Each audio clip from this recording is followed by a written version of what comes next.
చంద్రయాన్ 4 ప్రాజెక్టుతో పాటు పలు పథకాలకు కేంద్ర కేబినెట్ ఆమోదం తెలిపింది. వీనస్ మిషన్, గగన్యాన్, తర్వాతి తరం లాంచ్ వెహికల్ డెవలప్మెంట్ ప్రాజెక్టులకు సైతం కేంద్రం గ్రీన్ సిగ్నల్ ఇచ్చేసింది. రైతులకు ఎరువుల సబ్సిడీ కోసం 24,475 కోట్ల రూపాయలు కేటాయించారు.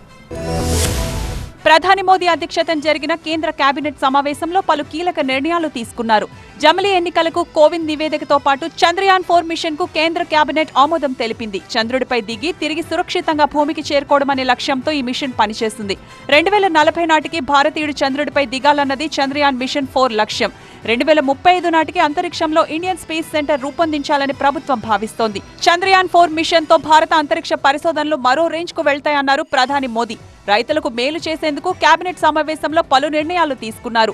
ఎన్పీకే ఎరువులకు 24,475 లక్షల సబ్సిడీని కేటాయించేందుకు కేబినెట్ ఆమోదం తెలిపింది. పీఎం అన్నదాత ఆయ్ సంరక్షణ అభియాన్, పీఎం ఆశా కోసం 35,000 కోట్లను కేబినెట్ ఆమోదించిందని కేంద్ర మంత్రి అశ్విని వైష్ణవ్ తెలిపారు. ప్రధానమంత్రి జంజాతి ఉన్నత్ గ్రామ్ అభియాన్ కింద గిరిజన సంక్షేమానికి 79,156 కోట్ల పథకం ఆమోదం పేర్కొంది. రైతులు, ఆదివాసీల అభ్యున్నతికి తమ ప్రభుత్వం కట్టుబడి ఉందన్నారు కేంద్ర మంత్రి అశ్విని వైష్ణవ్.